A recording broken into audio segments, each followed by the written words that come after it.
Atos dos Apóstolos, capítulo 14. Vamos trazer à memória aquilo que pode nos trazer e nos dar esperança. Amém. Esperança. Esperança. Capítulo 14, versículo de número 8. Em Listra, costumava estar sentado certo homem aleijado, paralítico, desde o seu nascimento. Um quadro genético desde o nascimento.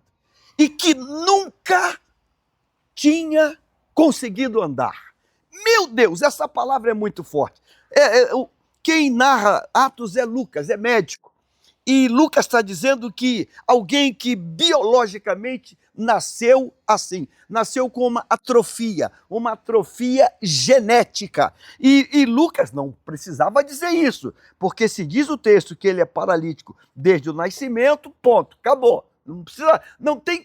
Não precisa vírgula. Mas Lucas ele vai mais além. Ele vai naquela curva e vira lá na curva, lá no final da estrada. E Lucas vai dizer que nunca tinha conseguido andar. Lógico, claro, óbvio, ele nasceu paralítico, claro que ele nunca conseguiu andar. Mas Lucas precisa reforçar isso. Há um porquê. Versículo de número 9. Esse homem ouviu Paulo falar. O que Paulo falava? Paulo falava a palavra de Deus. Paulo falava o Logos. Paulo falava a verdade divina. Aí o texto diz que esse homem ouviu Paulo falar. Quando Paulo fixou os olhos nele, viu que ele tinha fé para ser curado. Então esse homem, pelo poder da palavra, ele trouxe para fora uma fé no impossível. Abrindo um parênteses, ontem eu peguei o elevador e descendo o elevador do prédio que eu moro, o meu vizinho do andar de baixo entrou. É um companheiro de exercício também, um pouco mais que a minha idade. Ele entrou com um semblante meio tenso e eu brinquei com ele, estava ao lado da esposa, brinquei com ele e falei assim, estou cheio de dor, problema, médico, cheio de problemas, cheio de patologias. E como a gente faz um exercício junto, eu botei a mão no ombro dele e falei assim, meu amigão, eu estou orando por você. Ele olhou para mim e falou assim, tudo bem.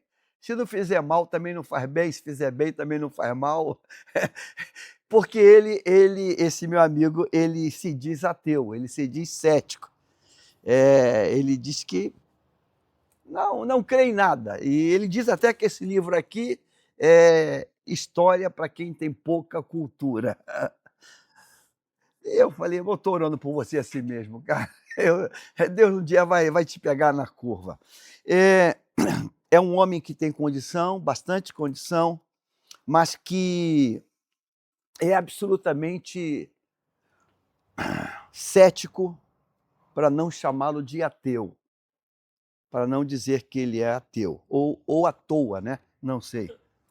Ou ateu ou à toa. Mas eu creio que na hora do vamos ver, na hora que ele vai em algum momento parar e pensar, poxa, aquele meu vizinho falou que está orando por mim e pode ser que alguma coisa comece a acontecer. Atos capítulo 14, ele mostra que, no primeiro momento, um homem, um cidadão, esse personagem aqui, esse sujeito aqui, ele nasceu com uma paralisia e o médico, que é Lucas, ele vai dizer que ele nunca tinha andado na vida. Ele já é um homem, já não é um jovem, não é uma criança. Então, esse homem nunca andou, porque ele tem uma paralisia. Mas ele, ouvindo a pregação, a palavra que Paulo pregava, no meio da pregação, Paulo parou e olhou para o semblante dele. Quando Paulo olhou para o semblante dele, a Bíblia diz que Paulo viu que o seu rosto estampava, o seu rosto gritava, Eu creio no poder dessa palavra. E o texto diz que esse, quando ouviu Paulo, Paulo fixou os olhos nele, viu que tinha fé para ser curado. Então Paulo disse a ele em alta voz: levante sobre o teu pé direito. Então Paulo, que está pregando a palavra de Deus, olhou e Paulo agora mudou o tema da mensagem. Paulo olhou para ele e disse: pule agora, levante sobre o teu pé direito. E diz o texto que o homem saltou e começou a andar. Question, pergunta. Você acredita que alguém que nunca andou, Aleluia. que nasceu paralítico, dá um pulo e começa a andar? Você crê nisso? Eu creio. Também, aleluia. Eu creio. Glória. Você crê nisso? Alguém que nunca andou. A gente sabe como é o processo de andar, né? Nós sabemos, foi conosco, foi comigo, foi contigo. A gente primeiro vai engateando, né? Engateando, a gente vai engateando, até a gente conseguir dar os primeiros passos, cambaleando, cai para lá, cai para cá, até aprender uma coisa chamada equilíbrio e vai. E daqui a pouco a gente está andando. É um processo. Há um processo. Esse homem, ele queimou todas as etapas. Esse homem não engateou, não cambaleou, não tropeçou. Esse homem já deu um pulo e começou a andar. O que fez isso? O poder da palavra. E eu quero dizer para mim e para você hoje, creia no poder da palavra. Aleluia. A palavra pode tudo. A palavra pode tudo. Creia no poder da palavra. Não há impossível para o poder da palavra. A palavra pode tudo. Ela pode abrir porta onde não há porta. A palavra pode tudo. E eu quero que você creia nisso em nome de Jesus. Aleluia. Vamos orar nesse momento? Glória. Glória a Deus. Antes de orar, repita comigo, como tem um querido aqui, repita após mim, né? Diga assim: eu creio no poder da palavra. Eu creio no poder. Eu creio no poder, eu creio no poder, eu creio no poder da palavra, eu creio no poder da palavra, eu creio. Glória. Nós estamos vendo uma guerra agora, que a palavra, esse livro aqui já está dizendo que o Senhor é o leão da tribo de Judá. Então, se ele é o leão, meu irmão, não vai ter inimigo, não vai ter nada que possa derrotar aquela terra chamada terra de Deus.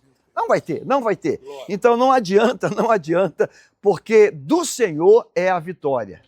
Do Senhor é a vitória. E eu quero que você creia nisso agora, que a palavra de Deus é poderosa para transformar o impossível em possibilidade. Aleluia. Pai querido, eu quero orar nesse momento. E eu quero declarar e profetizar o poder da tua palavra. Ó Deus, não permita que isso caia no nosso esquecimento, não permita que a gente não venha a declarar e a valorizar o poder da tua palavra. Eu creio no poder da tua palavra. A tua palavra pode mais, ela pode tudo. E não há impossível que tu não possa fazer. Tu podes fazer todas as coisas. Ó Deus, que o nosso coração, ele seja alimentado com esta palavra. E a palavra, Pai, produza em nós uma fé no sobrenatural. Em nome de Jesus, dizemos amém, amém e amém.